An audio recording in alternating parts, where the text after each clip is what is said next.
Какви са, госпожо Николова? Аз като председател на Сдружение Помощ за животните Дара от 1999 година с решение на съда имам право на обществен контрол, който в момента сме лишени от него. Специално в клиника Връбница или във всички приюти? Не, в другите приюти са разрешени посещения, но клиниката Връбница не се използва като клиника. Там се настаняват здрави, кастрирани кучета, които стоят съвместно с болни, което поражда риск за инфекции на здравите кучета. Тези кучета, които се настаняват в тази клиника, клетките, които са монтирани там, не са предвидени за дългосрочен престой на животни. 6-8 квадрата по нормативна уредба, плюс дворче, трябва да има куче, което живее в такива условия. Там са, може би, 2 метра на един и когато животното се настанява в такива условия, на всеки 4 часа трябва да има разход. То има ли? Разход няма. Изобщо.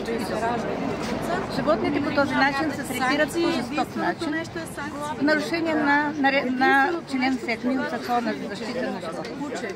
Значи Екоравновесие работи против нормативна уредба и не желае да признае това.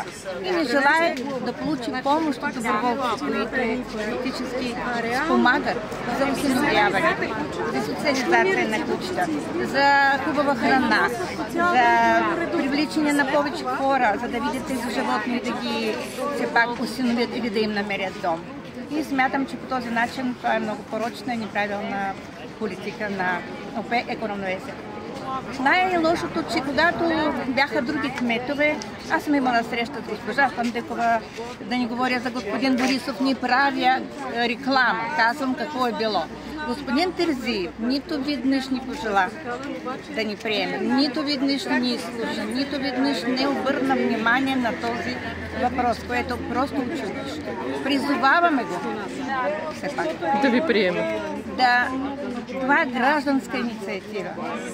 Той избран от нас, от гражданите, и трябва да поема отговорност, независимо и от това, че по член 41 от закона господин Терзиев контролира дейността на общинските приюти. Това са неговите имоти.